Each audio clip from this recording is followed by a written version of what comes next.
excuse me. What's up? Just wanted to come on and talk a little bit about showcases. We just had the Xbox showcase last night, streamed it live, got my little raw reactions out, turned my phone off, didn't want to be influenced by anything. Had a bit of time to sort of digest it overnight, and I actually thought it was a really good showcase. I thought the PlayStation showcase was pretty good as well. I think Xbox's was better paced, and there was more first party games in there as well.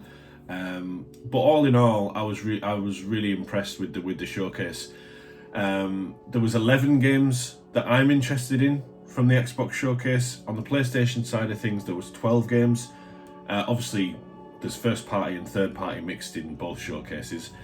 But I wanted to mainly talk about the Xbox showcase because I think this was a really important showcase for Xbox. Xbox, for me, have been...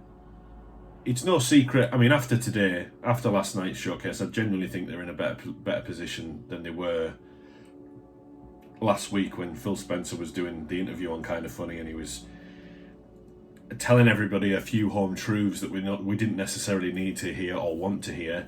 But I commend him for going on there and being really honest and transparent with the fan base. He didn't have to do that. He could have cancelled. I sort of maybe think it probably did a little bit more harm than good, but I respect him for doing that, but he did look like he had the weight of the world on his shoulders. But Xbox have sort of really kind of struggled to get off the ground, it feels like, for me anyway.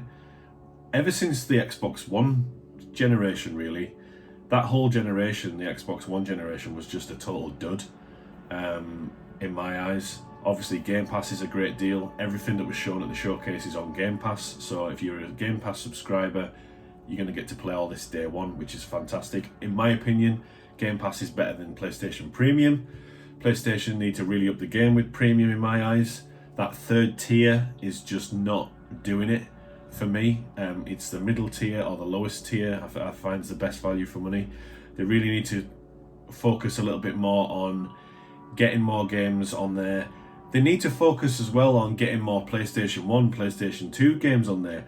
The amount of amazing games, and I've made a video on this previously, but the amount of amazing PlayStation 1 games and PlayStation 2 games that they have in their back catalogue that they're just not putting on there. You know, we've just been getting Siphon Filter so far, and I'm hoping that since we've just had the last Siphon Filter game, we're going to get decent PlayStation 1 games. Not saying Siphon Filter isn't a decent game, because it is. But they really need to up the game with the PlayStation Plus Premium. But the showcases were similar in ways, but ultimately I think Xbox had a more smoother, and I was more excited for the Xbox showcase. I think it's because I went into the Xbox showcase with really low expectations, whereas I went into the PlayStation showcase with really high expectations. And I don't think my expectations were met with the PlayStation showcase, because it had been 2 years since we had a showcase, and it was like, right, it's 2 years since we've had a showcase, and I got swept up into the whole hype and drama, which is a detriment to myself, because ever since Cyberpunk and all that sort of stuff, I tend to not get hyped about video games. I try and sort of think, well, if it looks like that when it's shown, if it looks like that at launch, fantastic, but I'm going to temper my expectations. And I genuinely think that tempering your expectations is the way to go, because you're not really going to get disappointed then. But there was 11 games that I was excited for from this showcase from Xbox, and there was 12 games on the PlayStation side that I was excited for on that side of things. A lot of stuff in there on both showcases that just didn't really speak to me.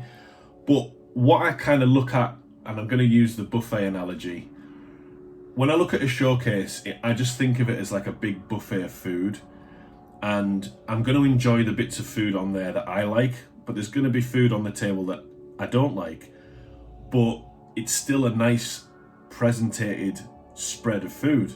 And I think that's how you should look at a showcase, because not everything's going to speak to you. Everybody's different, everyone has different tastes. And that's great. That's the beauty of video games. We all, if we all like the same thing, it'd be very, very boring. So I genuinely think that Xbox had a really good showcase. I think this was, a well-needed shot in the arm of goodwill. And I think a lot of goodwill has been restored after that showcase, because You know, with Phil Spencer going and doing that kind of funny interview, you know, Xbox just didn't really seem to be in a good place. We just had Redfall, you know, Halo's not been, you know, just Halo in general. So it's nice to see a sort of roadmap of games that are coming, and it's nice to see, you know, it was always going to be a long wait for Phil Spencer to sort of steer the ship in the right direction, and I genuinely think he's doing a good job. So I'm going to go through the Xbox showcase and just pick out games that I'm interested in. I'm not going to speak about anything that I'm not interested in because we'll be here forever, but there's 11 games that I'm interested in on the Xbox side of things, and there's 12 games on the PlayStation side of things. Like I said, many of them are mixed third party, some of them are first party, who cares? But you know, that's the beauty of having all three systems and a PC. I don't have to sort of be focused on one ecosystem. I don't think I could do that. You know, I just love gaming, and competition breeds competition. Xbox have, you know, this is a game of tennis, I suppose. Xbox have batted back a very strong ball to Sony to say, well, let's see what you've got now.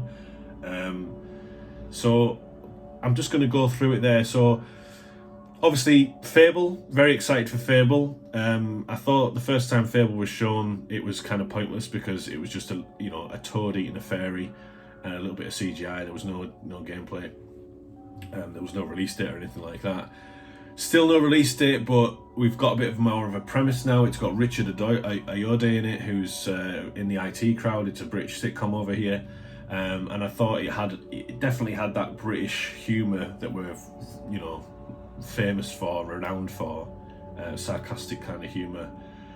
So I'm really excited for Fable. I don't think it's going to be out this year. I don't even think it's going to be out next year. I think it'll be coming 2025. Fingers crossed for that anyway, but Fable's a great game.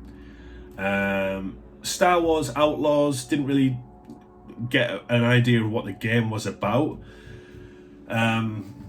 I genuinely thought it was a card game when the trailer started, but I'm hoping it's going to be, you know, a third-person kind of exploration game, maybe, or a linear story game. Who knows? But I'm quite excited for it. I'm looking forward to seeing what more of that game.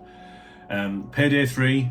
Really looking forward to Payday 3. I've never played a Payday game in my life, but very, very excited to play that. It looked really, really fun. Avowed. Really a big fan of Obsidian. I love the Outer Worlds. Avowed looked a little bit different than it did in the screenshots that were shown a while back, but still very excited to play that game. Really looking forward to it. I might have a look at Flight Simulator. I like the idea that it's not just flying around in this 2024 version, that you're actually doing jobs in this. So there's a lot of things that they displayed, different jobs that require planes and stuff like that. So I'm quite excited for that as well. Senua's Saga Hellblade 2. I'm excited to see more of that. I've never played a Hellblade game. I might play and do a playthrough on my channel of the first game to see what all the fuss is about, but I'm open to it. It looks interesting, but like I say, I've never really played a Hellblade game, but I'm going to, I think. What else was there? Jusant, the climbing game, Jusant from Don't Nod. That looked really interesting. Obviously a bit of an indie title where you're just climbing about and you've got this little weird little spongy alien on your back. So that's something that I was quite interested in. I think it looked quite interesting to play. Horror games, Still Waters the Deep. I was really any horror game I'm all over. I love horror games. Amnesia the Bunker's just been added to Game Pass as well, so I really want to sort of do a playthrough of that as well. Cyberpunk DLC. I've got Cyberpunk. I've not touched it. I'm just at the part where I've just entered the diner and I'm talking to Johnny Silverhand. I'm so early in the game, it's unbelievable. So I might wait for the DLC before I carry on playing it. But yeah, very excited for the Cyberpunk DLC. Clock Tower Revolution looked really interesting. I don't know when that game's going to come out, but it looked a little bit sort of Bioshock. But yeah, I like the way you could kind of mess with time. Showed actual gameplay as well, which was really cool. So I'm really excited for that. And then of course Starfield. Starfield stole the show. Starfield is looking like a Game of the Year contender in my opinion. It just looks amazing. the scope of the game, you know, kind of No Man's Sky meets Fallout in space. I wasn't really a big Fallout fan, more of an Elder Scrolls type of gamer, but I do love sci-fi and space, Star Wars, Mass Effect. So this game really speaks to me. I love the deep dive they did. Very transparent. You know, the weapons, the way you can play, stealth, the jetpack. You know, different ways to play the game, exploration, 1,000 planets to explore, building your own ship, hiring your own crew, space battles, you know, docking ships that you've conquered in space and getting on board and killing everybody and looting them and then keeping their ship and selling it and creating a fleet. It just sounds amazing. I'll be playing it on PC because I am a little bit of a frames per second snob, and I think it's gonna hit 60 on PC. I'm sure that's what Todd Howard said in an interview. Still looked good, but you know, 30 FPS. I'm not going to crucify the game because the game's massive, but you know, 30 FPS on Xbox Series X, you know, whilst it still doesn't look great, I mean, I still think the game's going to be playable. I think Todd Howard said that they've locked it at 30 because they want to keep the fidelity and everything like that. So it is what it is. People are still going to play it, and all these games are available on Game Pass, which is also amazing. So you subscribe to Game Pass, you're going to get all these games day one. And that was it. That's everything in the showcase. It just looks. It was just a really good showcase to sort of give Xbox, you know, that little boost of morale that I think everyone needs just to get excited about what's on the horizon. So over to the PlayStation showcase. I know this is a little bit late because the PlayStation showcase was like weeks ago, but again, just going to talk about the things that was announced that I'm excited for. I'm going to leave off everything I'm not bothered about. So the first one is Phantom Blade Zero. I think it's an exclusive or a timed exclusive as this video is being made. But I thought it was actually Neo 3. But then obviously it's Phantom Blade. Love the traversal, love the sword play, love the fast style gameplay, love the set pieces and everything. Just looked like an absolutely phenomenal game. Can't wait to see more of it. Metal Gear Solid 3. Obviously, Metal Gear Solid is Metal Gear Solid, great franchise. Also coming to Xbox as well. Final Fantasy 16, really looking forward to that. That's really literally around the corner. Alan Wake 2, obviously horror game coming out in October. Really excited for that as well. Alan Wake 1 was really good. Might revisit the game because it's just come out as a remaster or a remake or whatever. What else have we got there that I'm excited about? Dragon's Dogma 2 was a nice surprise. Quite excited for that. The first one was great. Really hope that they add some sort of multiplayer to it this time round rather than just sort of summoning an avatar of a different player that's, you know, an actual player's character. Resident Evil VR mode looked amazing. Very excited for that. Arizona Sunshine, quite excited for that as well. Crossfire, Sierra Squad, these are all VR games. Very excited for that. Actually bought a VR headset off the back of the PlayStation showcase. That's the controller there, the headset's just under there. I'm going to make a VR video, but I am sort of taking my time with it and really playing with the VR headset. I want to sort of have a good deep dive with it before I post a video talking about it. Synapsis or Synapsi, that looks really good. It's got David Hayter's voice, who was the original Metal Gear Solid Snake character. That looks really fun as well.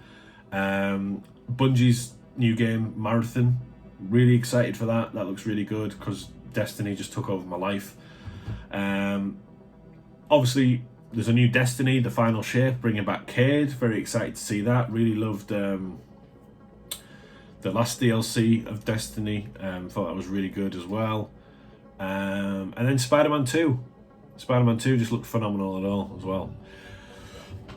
I was quite excited to see the Project Q handheld device as well because, you know, I'm actually thinking about buying a Backbone next payday at the end of the month just so I can play PC games, Xbox games, and PlayStation games downstairs whilst I'm watching TV with the fiance now. So I know that Project Q is basically just a dual sense with a screen in the middle. About 4 hours battery life, I saw a lot of people complaining about that, but you're only going to be playing it either on the sofa or when you go for a shit or in bed. So I don't know what you want. If you're going to play it any longer than that, just sit at your PlayStation and play it. You can't take it outside. So depending on how it's priced, I would consider picking that up, because I think that would be quite cool to just sit there and play, you know, God of War or Spider-Man 2 or Returnals whilst we're watching Vera on a night time. So that's the showcases. It's very easy. It's the petty side of it that I don't like after the showcase, where everyone's like, what would you score this showcase, blah blah blah, and everyone scores it and gives a rating, and I just sort of think, you're asking people to judge it on their personal bias, and I'll always look at a showcase like it's just a smorgasbord of things there, and I'll take what I like off them, and there's going to be things there that I don't like that speak to other people, which is fine, but why can't we just be happy that we're just getting amazing games? Do you know what I mean? Like, why can't we just be happy that we're getting amazing games? Why does it have to be all this hate? There has to, I don't understand why there has to be all this hate of like, what's coming, and things either have to be amazing or really bad. And I genuinely think there's just a group of people on the internet that just hate everything. I saw a tweet from Shinobi today as well, by the way. It said September. So this September we've got Starfield, Lies of P, Payday 3, Mortal Kombat 1 and Cyberpunk 2077 DLC. October, which is the next month, we've got Alan Wake 2, Spider-Man 2, Forza Motorsport, Lords of the Fallen and Assassin's Creed Mirage. I am so far behind in gaming, and it's my fault, because I've said to myself I didn't want to buy every single release, and that's true, I didn't want to buy every single release, and I've only played I'm playing Tears of the Kingdom at the moment, and I've played the Dead Space remake, and I need to seriously up my game and start playing these games. I want to play Resident Evil 4, Hogwarts Legacy, Dead Island 2, there's Final Fantasy around the corner, there's all these massive games that I'm just sort of like, all right, and I need to, and then you've got them 2 months there that are just cram-packed.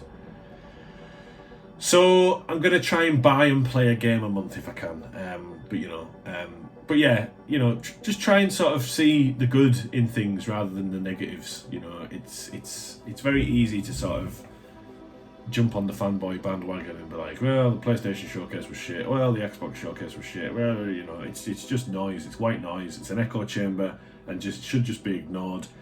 The positive thing about it is you can spot the fanboys off immediately after a showcase, and you can just easily just unfollow them and go, well, see you later. But that's my thoughts on the showcases. Very excited this year's turning out to be a great year for video games. I think Game of the Year for me so far is Tears of the Kingdom. That might be swayed when Starfield comes out, or Spider-Man 2, who knows, but I think we can all agree that it's a fantastic year for video games, and the people that win are us, the gamers. So with that said, I will see you with a new video on the horizon soon, whether that be a playthrough, but for now, enjoy the rest of your week, and we'll see you again for another one. So all the best, tatty bye.